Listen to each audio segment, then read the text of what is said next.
Marcos, no seu capítulo 12. Marcos, capítulo 12. Nós vamos ler do versículo 28 ao 34.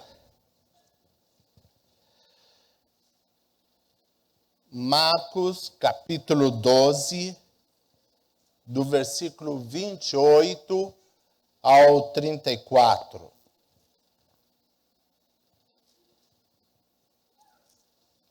Eu vou ler e os irmãos acompanham. Chegando um dos escribas, tendo ouvido a discussão entre eles, vendo como Jesus lhe houvera respondido bem, perguntou-lhe: qual é o principal de todos os mandamentos? Qual que é o principal de todos os mandamentos? Respondeu Jesus: o principal é: ouve, ó Israel, o Senhor nosso Deus é o único Senhor. Amarás, pois, o Senhor teu Deus de todo o teu coração, de toda a tua alma, de todo o teu entendimento e de toda a tua força. O segundo é: o Senhor Jesus, aquele saduceu, aquele escriba havia perguntado só o primeiro, né, o principal, mas o Senhor Jesus acrescenta: o segundo é: amarás o teu próximo como a ti mesmo. Não há outro mandamento maior do que estes. Disse-lhe o escriba: muito bem, mestre. É com verdade que disseste que ele é o único, e não há outro senão ele.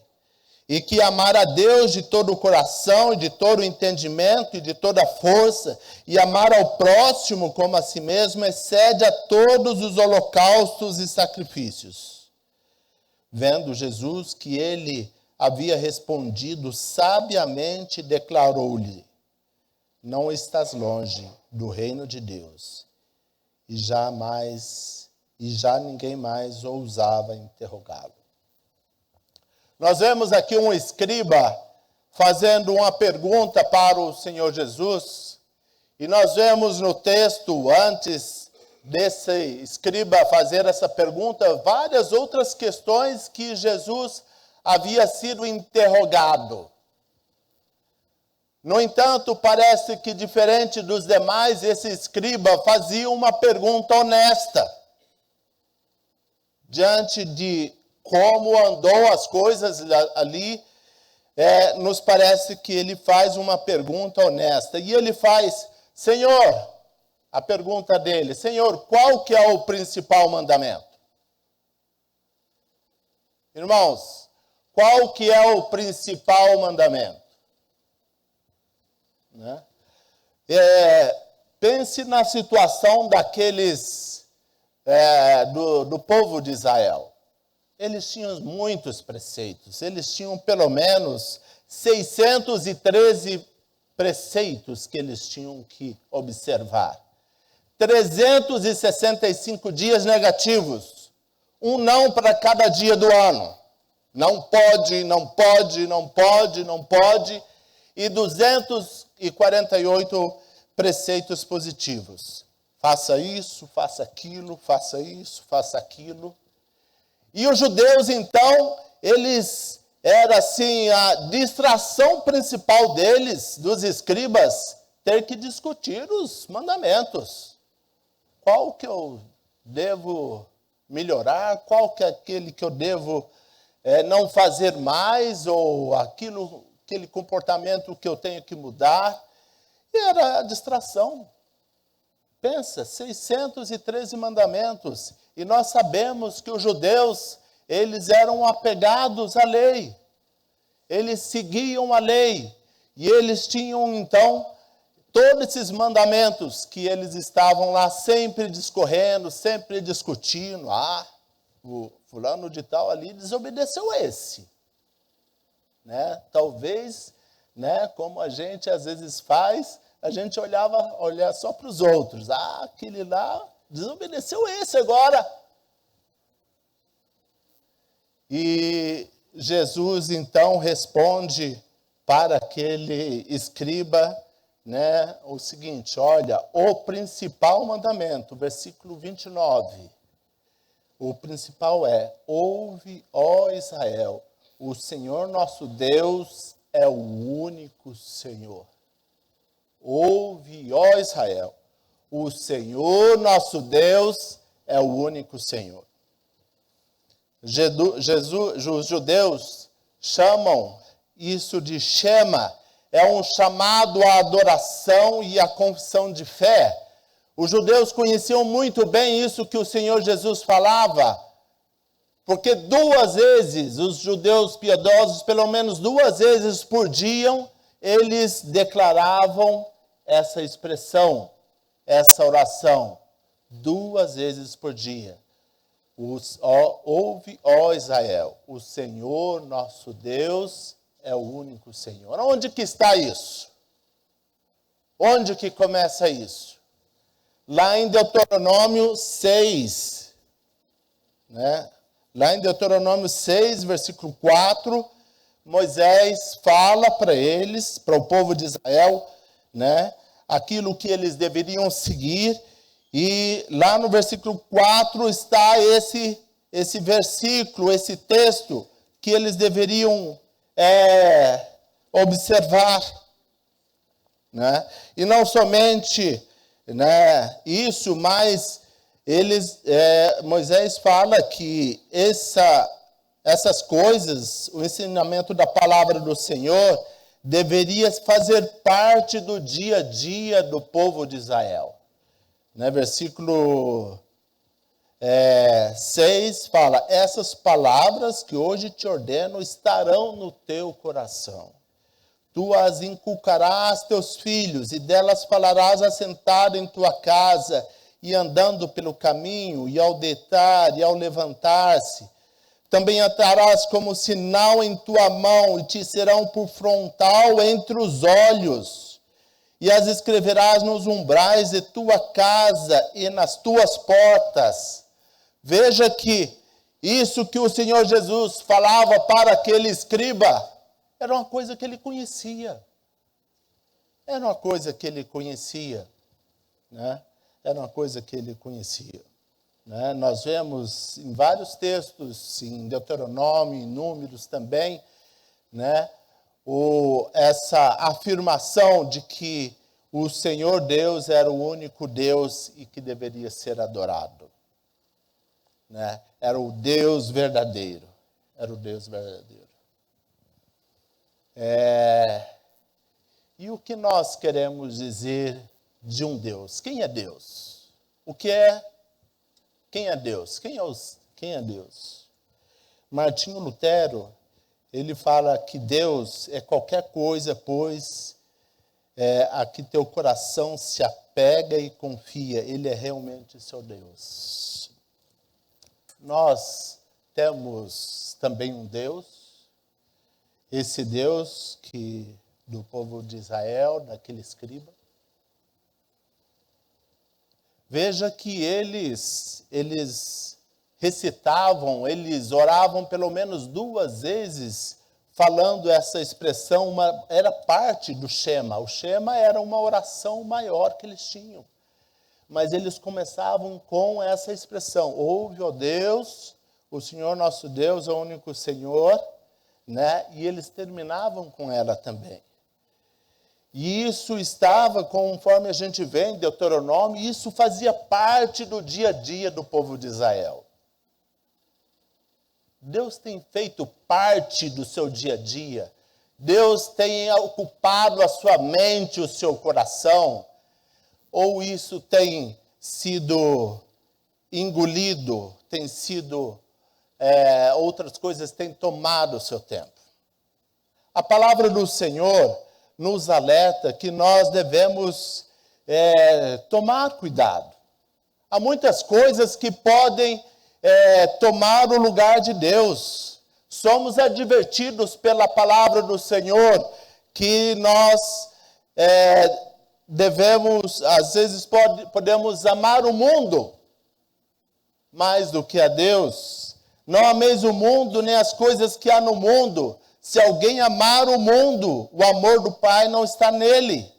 Porque tudo que há no mundo, a concupiscência da carne, a concupiscência dos olhos, a soberba da vida, não procede do Pai, mas procede do mundo.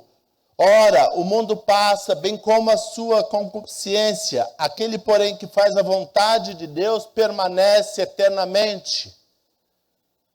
O mundo, se nós não tomarmos cuidado, amamos mais o mundo do que a Deus. Ele tem uma comunicação extraordinária. Ele está no nosso dia a dia. Ele tem o poder de nos envolver. Ele tem o poder de repente, fazer parte do nosso dia a dia de uma forma tão extraordinária que nós não lembramos de Deus, que é um Deus.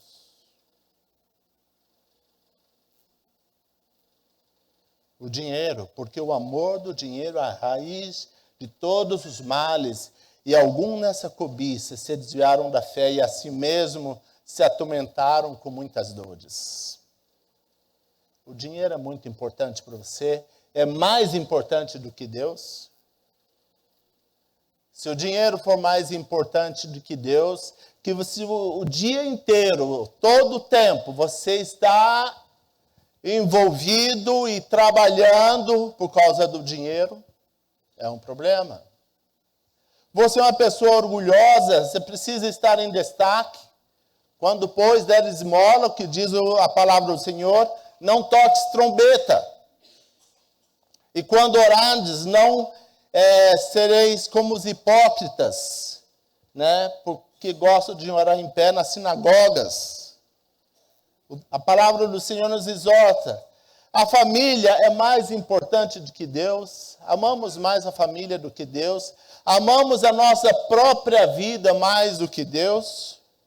Quem ama o pai ou mãe, ou quem ama seu pai ou mãe mais do que a mim, não é digno de mim. Quem ama seu filho ou sua filha mais do que a mim, não é digno de mim. E quem não toma a sua cruz e vem após mim, não é digno de mim. Se alguém vem a mim e não aborrece seu pai, sua mãe, mulher e filhos, irmãos, irmãs, e ainda a sua própria vida, não pode ser meu discípulo. Então, para ser discípulo de Jesus, você tem que amar ao Senhor Deus acima de todas as coisas.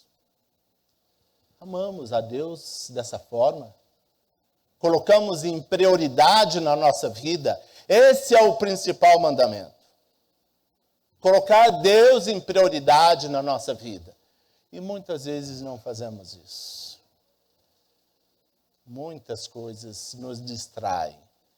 Nosso coração tem se colocado ou amado muitas outras coisas e não temos amado a Deus, né? E isso precisa ser revisto em nossas vidas. Temos o coração dividido, né? E nós não consagramos a nossa vida ao Senhor. Agora,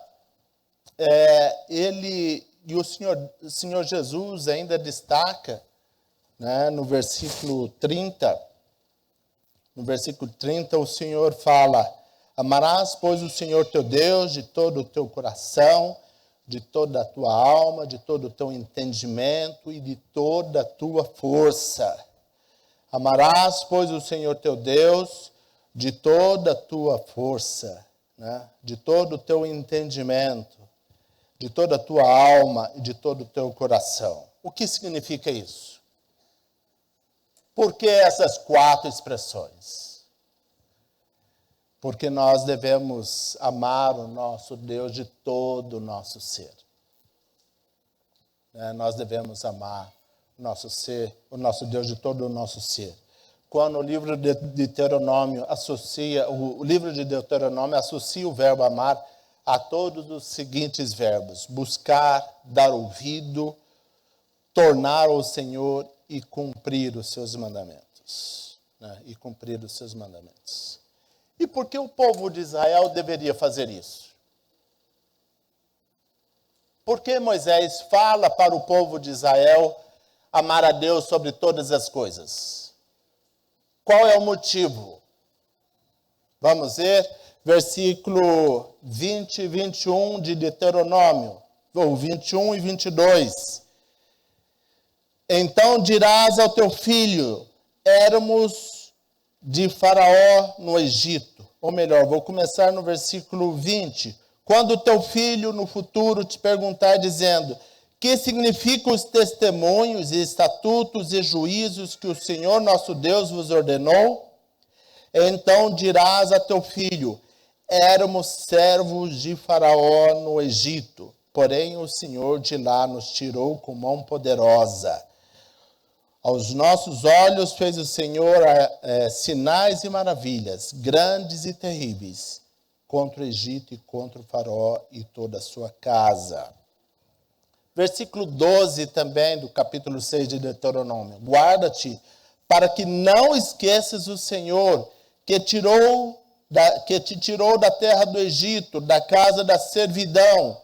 O Senhor teu Deus temerás, a ele servirás e pelo seu nome jurarás. Não seguirás outros deuses, nenhum dos deuses dos quais houver a roda de ti, porque o Senhor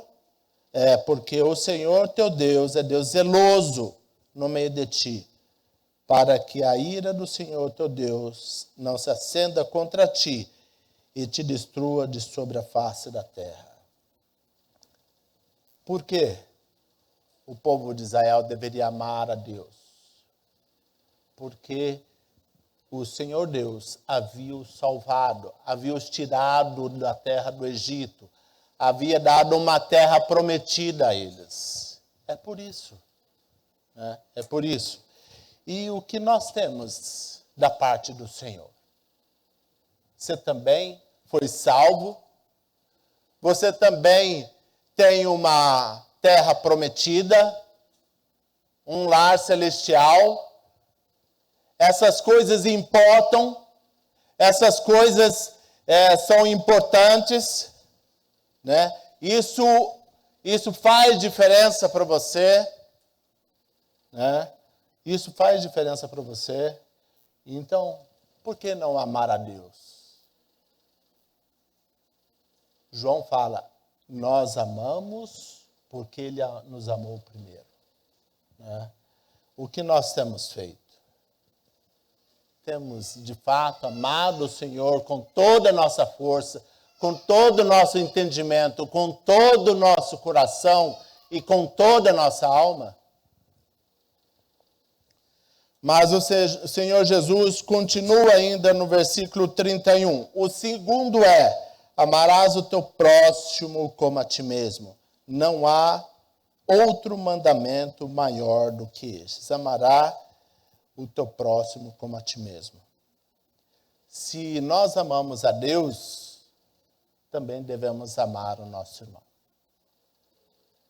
Não podemos amar a Deus e não amar o nosso irmão. Não é possível isso. Não conseguimos amar a Deus se nutrimos mágoa pelo nosso irmão, por alguém. Não é possível. Não tem jeito. E a palavra do Senhor é muito clara. O Senhor Jesus mesmo disse, novo mandamento vos dou, que vos ameis uns aos outros, assim como eu vos amei, que também vos ameis uns aos outros. Nisso conhecereis todos que sois meus discípulos, se tiverdes amor uns aos outros. Se tiverdes amor uns aos outros. Há alguma coisa, há alguém que você nutre mágoas? Resolva isso. Não faça isso. Não faça isso. Isso demonstra que você não ama a Deus, né? 1 João 2, de 9 a 11 também. Aquele que diz estar na luz e odeia o seu irmão, até agora está nas trevas. Aquele que ama o seu irmão permanece na luz e nele não há nenhum tropeço, né? Então, é necessário amar ao próximo. Então, o que o Senhor Jesus disse para aquele escriba? Qual que é o principal dos mandamentos? O Senhor, nosso Deus, é o único Senhor. Gravou isso? Esse é o principal mandamento? Isso é o que você vai seguir? E então, como que você adora esse Deus? Como que você serve a esse Deus? Ame a Ele de todo o teu coração, de toda a tua alma, de todo o teu entendimento e de toda a tua força.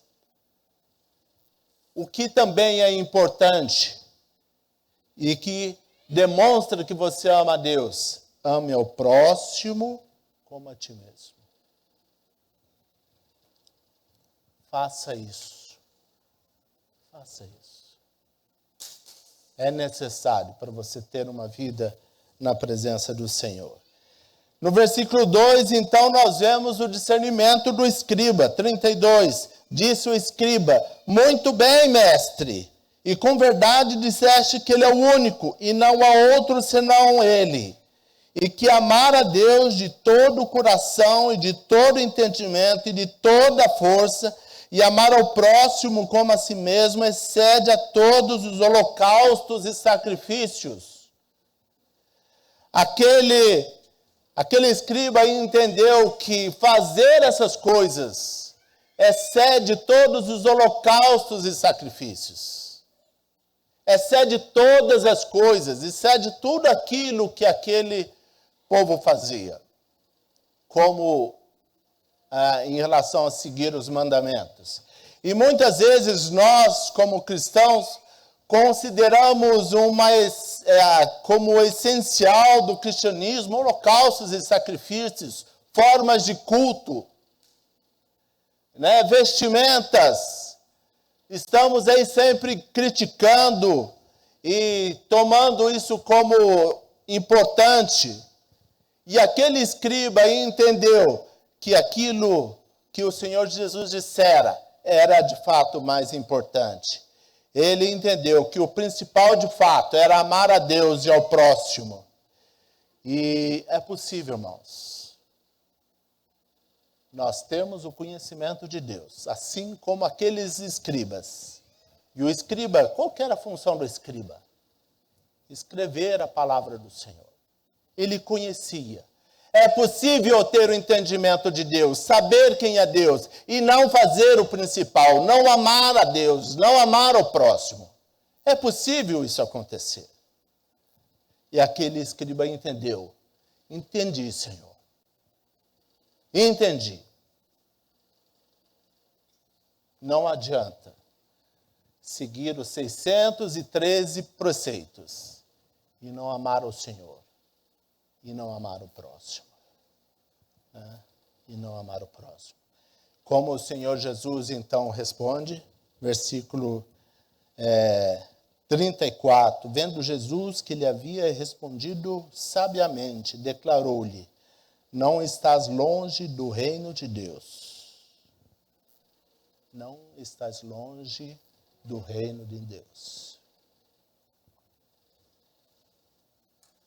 Muito embora aquele escriba tenha entendido a palavra do Senhor, ele estava quase lá. Ele ainda não tinha chegado. Você entendeu isso? O escriba entendeu o que o Senhor Jesus falara. Qual era o principal mandamento? Mas Jesus ainda diz a ele: não está longe. Você não chegou ainda. Você não chegou ainda, mas não está longe. O que faltava então para aquele escriba chegar no reino de Deus? Ter um novo nascimento. Ter um novo nascimento. Não adianta entender todas as coisas, entender a palavra do Senhor, mas não ter um novo nascimento, não se encontrar com o Senhor Jesus de fato e de verdade. Nós sabemos pelo livro dos Atos dos Apóstolos, que na chegada de Pentecostes, muitos escribas se converteram ao Senhor. Né? E este homem, né, esse escriba, ele entendeu tudo, qual que era o principal mandamento. Mas ainda, ele estava quase lá. Ele estava perto, mas não tinha chegado. Quem não nascer da água e do Espírito não pode entrar no reino do Senhor. É preciso entregar a vida ao Senhor Jesus. É preciso reconhecer que nós somos pecadores, que não conseguimos cumprir toda a lei. E entregar-se ao Senhor Jesus. Reconhecer que Ele é nosso Senhor e Salvador. Aquele escriba tinha que fazer isso. Que cada um de nós entenda que nós somos devedores ao Senhor. Assim como o povo judeu foi tirado da terra do Egito e alcançou uma terra prometida, nós temos o entendimento que o Senhor Jesus é aquele que morreu na cruz do Calvário em nosso lugar. Agora, se você ainda não tomou essa decisão de entregar a sua vida a Jesus, faça isso. Deus é o único Senhor, Ele é o único Deus. Você entendeu que a principal coisa é amar a Deus sobre todas as coisas, que amar o próximo como a ti mesmo. Entendeu isso? Se você ainda não tomou a decisão de entregar sua vida a Jesus, de seguir a Jesus como discípulo dele, faça isso. Agora, se você já tomou essa decisão de seguir o Senhor Jesus, entendeu que Ele é o seu Salvador, vamos, de fato, fazer como os judeus, que fazem até hoje. Eles praticam o Shema até hoje. Os judeus piedosos fazem isso até hoje. Dia a dia, tenha um relacionamento com o Senhor. Busque o Senhor. Ame a Ele. Coloque Ele em prioridade para que o Senhor mesmo, com a sua presença na sua vida, Ele venha te abençoar. Que Ele venha te abençoar. E fazer isso é a vontade de Deus. Fazer isso que o Senhor Jesus ensina para nós hoje é o que Ele requer de nós. Amém? Vamos orar. Pai querido, na Tua presença, nós queremos louvar ao Senhor, engrandecer ao Senhor, porque nós encontramos no Senhor nossa salvação. Nós encontramos no Senhor a redenção. Nós encontramos no Senhor a nossa esperança. A esperança de um dia estar na Tua presença. Nós te louvamos por isso, Senhor, porque o Senhor é o nosso Salvador. Porque o Senhor nos amou, Senhor. Louvado seja Deus, porque deu seu Filho amado para morrer na cruz em nosso lugar. Nós te louvamos, Senhor, porque o Teu Santo Espírito habita em nós e faz entender a Tua palavra. E a Tua palavra hoje nos diz, Senhor, que nós devemos amar o Senhor sobre todas as coisas, de toda a nossa alma, de todo o nosso coração, de todo o nosso entendimento e de todas as nossas forças, e amar ao próximo como a nós mesmos. Pai querido, nos ajude a praticar isso. Tem misericórdia, Senhor. Nos dê disposição para praticar isso. Para assim então fazer a Tua vontade. Ó Senhor amado, nós rogamos que a Tua presença, Teu Santo Espírito nos ajude a discernir as coisas para que, ó Deus, venhamos a ter entendimento completo da Tua palavra e então sejamos abençoados. Que o nosso relacionamento com o Senhor possa ser cotidiano e que nós possamos então demonstrar o nosso amor a Ti. Ó Pai querido, nós oramos no nome de Jesus. Amém.